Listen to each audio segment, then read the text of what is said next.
Bonjour chers internautes, bonjour chers abonnés. C'est toujours un plaisir de vous accueillir dans le cadre de ce cours public d'anglais de Via Solem. Alors aujourd'hui, nous sommes à la 14e journée du curriculum dans la session phonétique, la première session, où nous allons vous présenter un exposé sur la phonétique.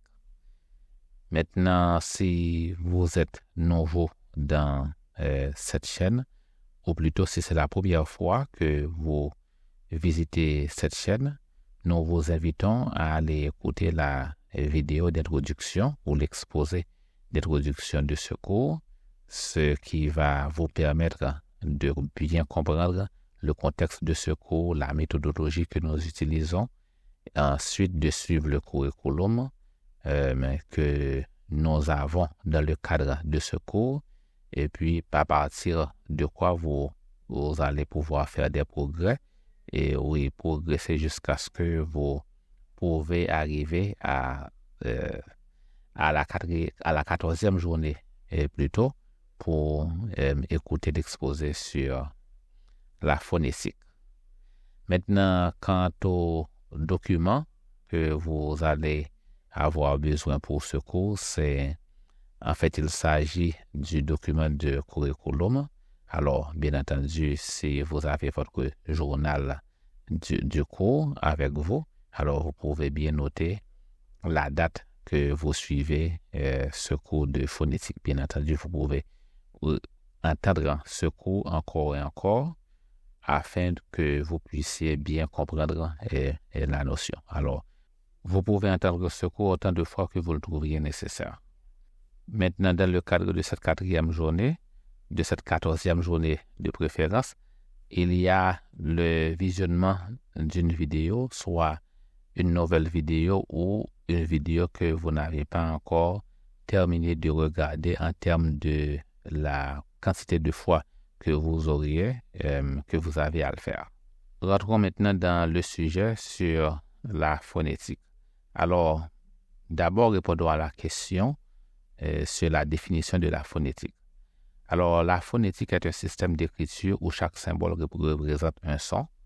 Bien entendu, dans le cours de phonèmes, alors dans le cours sur les phonèmes, vous avez appris le concept de phonème.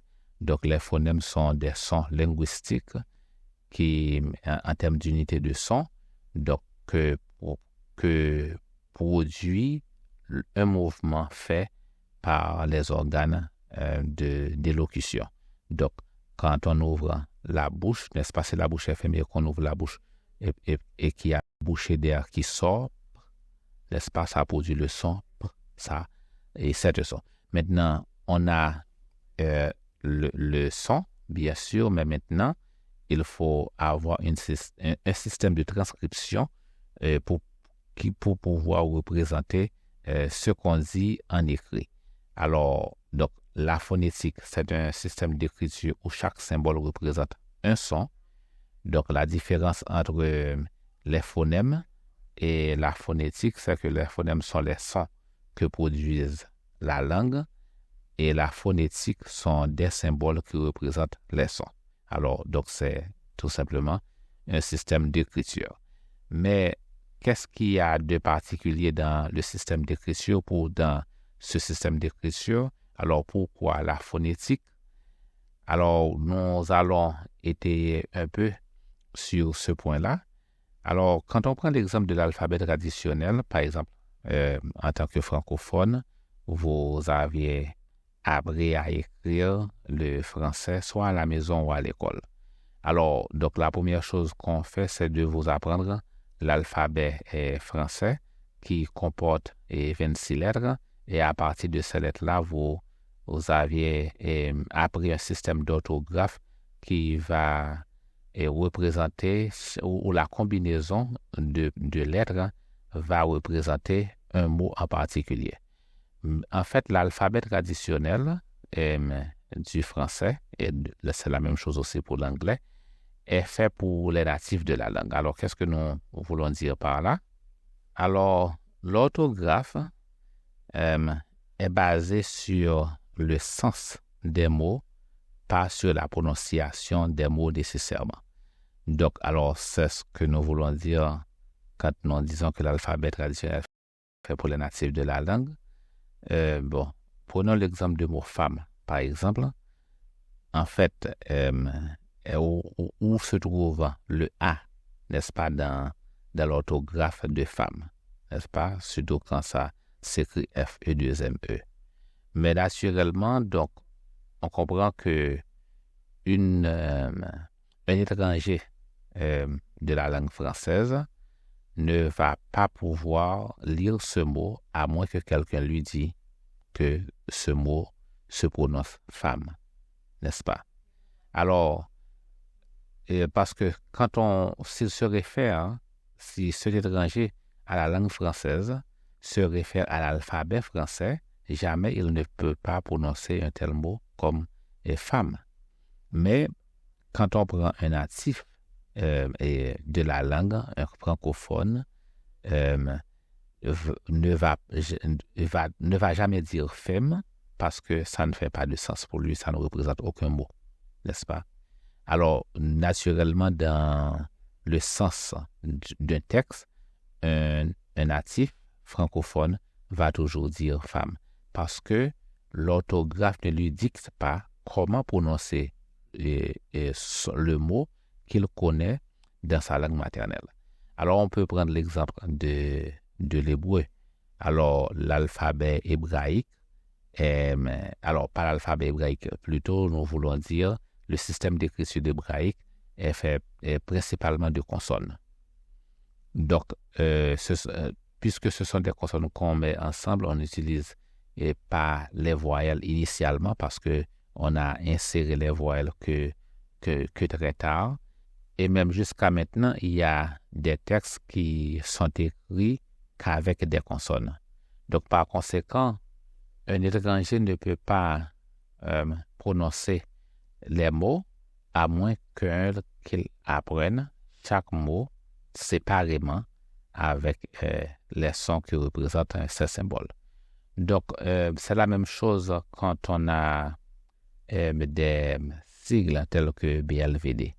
Alors, tout francophone dirait boulevard, n'est-ce pas? Alors, donc, on n'a que BLVD, on n'a pas les consonnes on n'a pas les voyelles plutôt entre les consonnes. Mais on sait que cette combinaison représente le mot boulevard, n'est-ce pas? Donc, je me rappelle d'un cas où un francophone qui visitait un pays anglophone a vu le symbole, pas le symbole, mais le sigle plutôt DR, n'est-ce pas? Alors, c'était marqué dans une enseigne de rue. Donc, pour lui, c'était docteur, n'est-ce pas? Donc, pour donner l'adresse, il a dit docteur, n'est-ce pas, dans le nom. Alors que, en fait, c'était dans un milieu anglophone, n'est-ce pas, où le DR veut dire plutôt drive ou chemin. Donc, on comprend que l'interprétation de DR pour les anglophones est différente pour les francophones dans ce contexte particulier. Donc, on comprend ici la difficulté qu'on a avec un alphabet qui se base sur le sens des mots pour un étranger qui apprend la langue. Donc, en tant qu'étranger, vous aurez la tendance à lire un mot en vous basant sur son orthographe, alors ce qui va nécessairement aboutir à une mauvaise prononciation. Donc, on comprend que le natif, quand il voit la combinaison des lettres, c'est-à-dire le mot, il connaît quel mot cette combinaison représente parce que c'est sa langue, mais l'étranger ne connaît pas le mot, donc par conséquent, il va se baser sur le son que représentent les lettres pour lire ce mot, et lorsque cela n'est pas correct, qu'est-ce qui va se passer? Il va naturellement développer une mauvaise prononciation. Alors, c'est ce qui arrive, surtout dans le cas de l'anglais. L'orthographe des mots anglais n'est pas constante. Donc, comme résultat, pour un étranger à la langue, chaque mot devient une devinette. Donc, si on devrait écrire un texte seulement avec des voyelles. Alors, un texte anglais seulement avec les consonnes de préférence et demander à un anglophone de le lire, donc il peut naturellement deviner avec exactitude, n'est-ce pas, ce que la combinaison des mots représenterait. Alors, ce qui serait impossible pour un étranger à la langue puisqu'il ne connaît pas les mots. Alors, donc, pour aider dans ce cas, ce qui arrive, c'est que dans les textes qui apprennent l'anglais, c'est-à-dire dans les livres et qu'on fait pour l'apprentissage de l'anglais, on évoque des règles pour aider un francophone à voir comment prononcer une certaine combinaison, une certaine lettre. Mais ce qui arrive, c'est que ces règles de prononciation, à partir de l'alphabet traditionnel, sont trop simples et produisent des résultats très limités. Alors, comme exemple, alors bien entendu, nous avions donné des exemples dans l'exposé sur les phonèmes, mais maintenant, nous faisons plutôt une application sur la phonétique. Donc, comme exemple, quand on voit le mot A, alors, c'est pourquoi je dis quand on voit le mot A, et la lettre A plutôt, parce que il s'agit maintenant de texte, pas de son. Quand on voit la lettre A, qu'on a aussi en français, donc on vous dit que A est égal à E. Donc, à chaque fois qu'on voit A, on va dire E. Mais on comprend qu'il y a tellement d'exceptions à cette règle que naturellement, chaque mot qui a un A devient une devinette parce qu'il y a tellement de mots où il y a le A, mais où le A est prononcé d'une autre façon au lieu que cela serait prononcé E. Alors ça, c'est une première chose. Une deuxième difficulté, c'est que, comme nous l'avions évoqué dans l'exposé sur les phonèmes, mais le son E est très rare en anglais. En fait, ça fait partie de préférence d'une diphtongue. C'est plutôt A. Alors, donc, on comprend, quand on nous dit que A égale E, donc, ça nous dirige et mal, parce que premièrement, il y a trop d'exceptions, et deuxièmement, même quand ce serait vrai, dans le cas où c'est vrai, ce n'est pas vraiment la correspondance de A comme nous l'avons dans le français, mais c'est plutôt une diphtongue, le diphtongue A.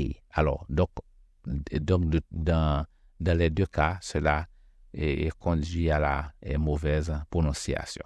Alors, prenons un autre exemple de règle où on nous dit que 2E égale I.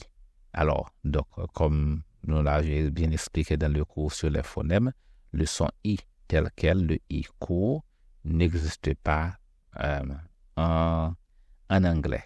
Donc, c'est plutôt un son qui est tout à fait prolongé, ce qu'on n'évoque pas dans les livres. Donc, par conséquent, à chaque fois qu'on le prononce, ça conduit à une mauvaise prononciation. Il y a également le TH, n'est-ce pas? Donc, le TH, c'est quelque chose qu'on nous dit que parfois, alors pas parfois, mais d'une manière générale, il faut sortir la langue et en rentrant, ça va produire le son, n'est-ce pas, le son TH. Mais il y a d'autres interprétations sur la façon de dire le TH.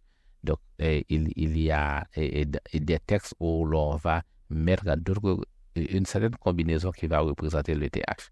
Mais la difficulté ici, c'est que si on ne l'entend pas, on ne sait pas nécessairement comment cela sonne. Donc, par conséquent, c'est difficile de savoir et de connaître le son que représente cette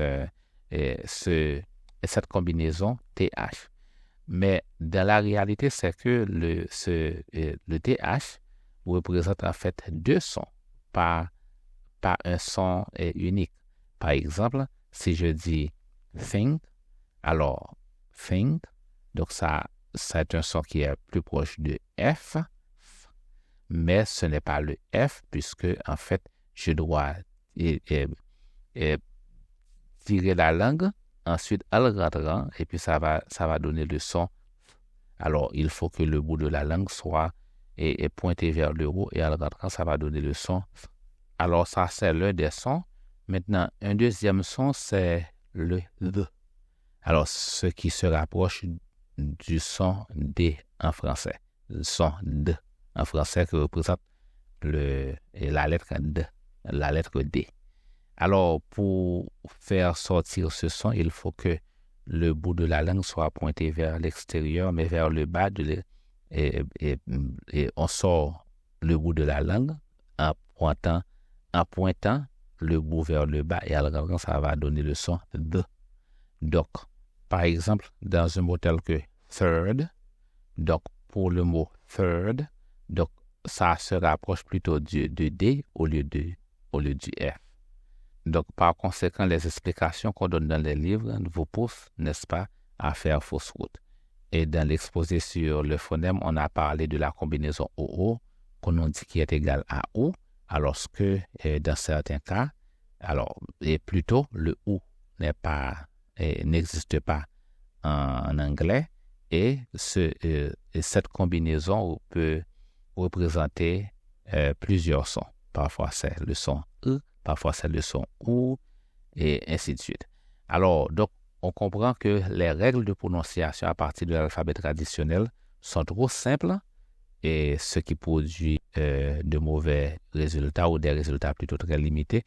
Par conséquent, on ne peut pas se fier à ces règles pour pouvoir bien prononcer l'anglais. Donc, l'orthographe anglaise est tellement inconsistante que ça devient un sujet de comédie. Donc, il y a pas mal de blagues qui sont faites à ce sujet, n'est-ce pas, pour démontrer comment des combinaisons peuvent représenter plusieurs sons et naturellement, ça devient une devinette parce qu'il n'y a pas de logique à suivre dans ce cas-là, ce qui va naturellement faire perdre un étranger à la langue. Alors, c'est pourquoi dans les dictionnaires anglais, on met des insertions d'épellation phonétique. Alors, c'est juste pour dire pour chaque mot, n'est-ce pas? Et par exemple, si vous vous consultez un dictionnaire, alors vous allez voir que pour chaque mot, il y a une insertion entre crochets qui vous dicte comment prononcer le mot. Mais le problème, c'est que ces symboles sont des symboles phonétiques et il y a plusieurs types d'écriture phonétique. Donc, c'est comme quoi il faut apprendre, n'est-ce pas, un autre système pour pouvoir apprendre comment prononcer les mots à partir d'une orthographe propre. Donc, c'est comme on apprend deux orthographes à la fois, n'est-ce pas? Alors, donc, dans ce cas, ce serait mieux si on adoptait l'écriture phonétique comme standard, parce qu'en fait, cela éviterait cette peine aux étrangers de la langue de toujours chercher à deviner la prononciation des mots dans les textes. Alors, le danger que cela pose, c'est que quand on se fie au texte, donc au texte traditionnel, bien sûr, on finit par développer sa propre prononciation des mots. On finit par être même très courant, n'est-ce pas, dans la mauvaise prononciation, que c'est très difficile de se corriger, arriver à un certain moment, puisqu'on était tellement confortable dans ce système de mauvaise prononciation. Mais le problème, c'est que quand on parle à un anglophone avec de très mauvaises prononciations, alors ça fatigue l'oreille. C'est comme quand on a pris l'exemple dans l'exposé sur les phonèmes. Donc, de même que si quelqu'un parle et vous parle avec un très mauvais accent, si quelqu'un prononce les mots très mal, qu'est-ce qui va arriver? C'est que ça va vous fatiguer l'oreille. Donc, vous n'allez pas pouvoir passer beaucoup de temps avec une telle personne. Donc, c'est la même chose pour vous si vous prononcez les mots avec une mauvaise prononciation lorsque vous avez un interlocuteur anglophone. Donc, en résumé, pourquoi la phonétique? Donc, la phonétique vous permet de lire un mot anglais tel qu'il se prononce. Maintenant, quand il s'agit des écritures phonétiques, il y a plusieurs systèmes d'écriture phonétique. Alors, nous n'allons pas élaborer sur les différents systèmes d'écriture phonétique, mais il faut en être conscient parce que si vous ouvrez un dictionnaire tel que le dictionnaire Merriam, le dictionnaire le plus connu, je crois, en anglais, donc, alors vous allez voir qu'il y a comme entre crochets et les mots en phonétique, mais c'est phonétique différent de ce que vous allez être enseigné. Alors, le système que nous vous enseignons, c'est le système IPA. Alors, l'IPA, c'est l'alphabet phonétique international. Alors, c'est un alphabet interlinguistique où chaque symbole représente un son. Naturellement, dans tous les systèmes de phonétique, chaque symbole représente un son. C'est ce qui fait qu'un alphabet soit phonétique. Mais dans le cas de l'IPA, c'est l'alphabet international. Alors, qu'est-ce que ça veut dire? Cela veut dire que les symboles sont interlinguistiques. Donc, un symbole qu'on apprend, par exemple, dans les symboles qui font partie plutôt de l'alphabet phonétique en français, pour la langue française. Donc, ces mêmes symboles-là, on les trouve dans toutes les autres langues et dans le cadre de l'alphabet phonétique, pourvu que ces symboles produisent exactement le même son. Par exemple, prenons le son par exemple, qui est représenté par la lettre P. Et je crois qu'en phonétique, cela représente exactement le même son. Le même son, c'est le même symbole de P qui est représenté ici. Donc, pour toutes les langues qui ont le son P, qui a le son de préférence, donc c'est le même symbole qui représente ce son de l'alphabet phonétique international. Alors, dans ce cas, quand il s'agit des lettres majuscules et minuscules, c'est que dans le système phonétique, il n'y a pas de lettres majuscules et minuscules, donc il y a un seul symbole pour chaque son. Prenons par exemple la lettre R, n'est-ce pas? Donc, et dans l'alphabet traditionnel, donc on a le R majuscule qui est un symbole différent du R minuscule, mais dans l'alphabet phonétique, le symbole R majuscule représente un son différent que le symbole de R minuscule. Alors, juste pour vous mettre en contexte un peu, mais une fois que vous allez apprendre chaque lettre séparément, donc vous allez mieux vous imprégner de ce système. Donc, pour donner plus d'informations sur le symbole R, alors, il y a le R français, par exemple ra, vous le dire ra. Alors, il y a le R anglais qui est rat, n'est-ce pas? Quand je dis rat, par exemple, pour le mot rat, il y a le R espagnol qui est r, par exemple, tirer. Alors, ra, r et r sont trois sons différents. Donc, par conséquent, ces trois sons sont représentés par trois symboles différents. Il en est de même pour le son A et A. Donc, A, c'est un son qui est différent de A. Donc, par conséquent, on a affaire à deux symboles différents dans l'alphabet phonétique. Alors, pour résumer, vous avez bien noté que nous avions séparé au cours de ces deux exposés la notion de phonème de la notion de phonétique. Alors, c'est parce que les phonèmes ont rapport avec les sons et la phonétique a rapport au fait de transcrire les sons qu'on apprend, alors ou les sons qu'on possède déjà. Donc, la phonétique est un système d'écriture où chaque son est représenté par un symbole, donc où chaque symbole représente un son. Donc, par conséquent, il n'y a pas de devinette. Les mots sont prononcés tels quels une fois qu'on connaît le son ou qu'on peut faire le son, ou plutôt qu'on peut produire le son que représente le symbole. Maintenant, parlons un peu des procédures d'apprentissage de la phonétique. Alors, étant donné que avec la phonétique, il y a les phonèmes, alors on peut diviser ça en deux phases. D'abord, les phonèmes, pour qu'il s'agisse des phonèmes, il y a des sons que vous connaissez déjà et des sons que vous ne connaissez pas. Alors, pour les sons que vous connaissez déjà, donc c'est plus facile d'apprendre les lettres phonétiques pour ces sons d'abord. Donc, c'est ce qui va arriver avec l'apprentissage de la phonétique française, c'est que ça va non seulement vous aider à vous adapter au texte, plutôt à l'apprentissage de la phonétique, puisque les symboles sont interlinguistiques. Donc, ce sont ces mêmes symboles qui sont utilisés en anglais pour les sons que vous avez en commun. Donc, en pratiquant la lecture phonétique française, ça va vous aider à mieux vous adapter avec la phonétique anglaise. Donc, maintenant, pour la phonétique anglaise, il y a 3 étapes. Il y a les sons que vous connaissez déjà, donc vous n'avez qu'à apprendre les symboles, donc les mêmes symboles que vous saurez déjà en français. Alors, et deuxièmement, il y a les sons que vous n'avez pas dans la langue française. Donc, il faut apprendre ces sons avec leurs symboles.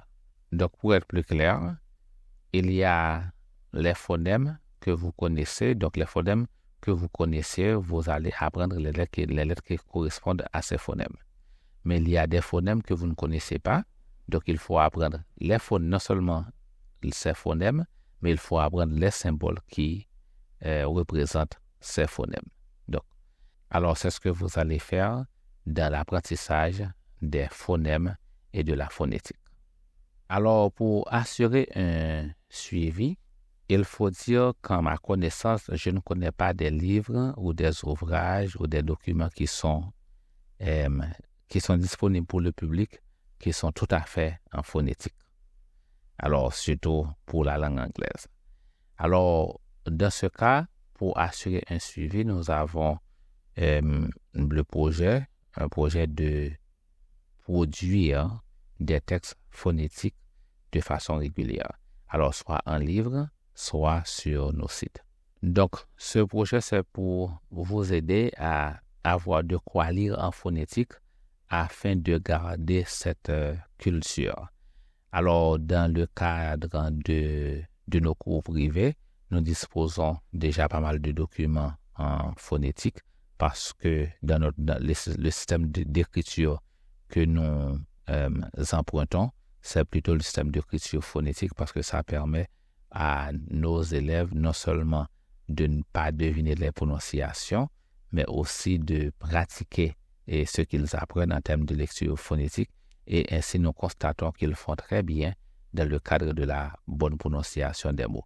Alors, c'est ainsi que prend fin l'exposé sur la phonétique. La prochaine exposé sera sur la phonétique française où vous allez commencer à apprendre les symboles qui correspondent au phonème français. Alors, n'oubliez pas de mettre la date à laquelle vous avez suivi cet exposé. Donc, pour la prochaine activité, c'est le fait de visionner une vidéo, soit une nouvelle vidéo, dans le cas où vous aviez pu visionner l'ancienne vidéo 10 fois, ou peut-être que vous voulez passer plus de temps avec la vidéo que vous visionnez pour le moment. Ensuite, n'oubliez pas de regarder les nouvelles en anglais chaque jour, de faire l'écoute passive et l'écoute active chaque jour, même dans les jours qui ne sont pas consacrés à l'apprentissage de l'anglais.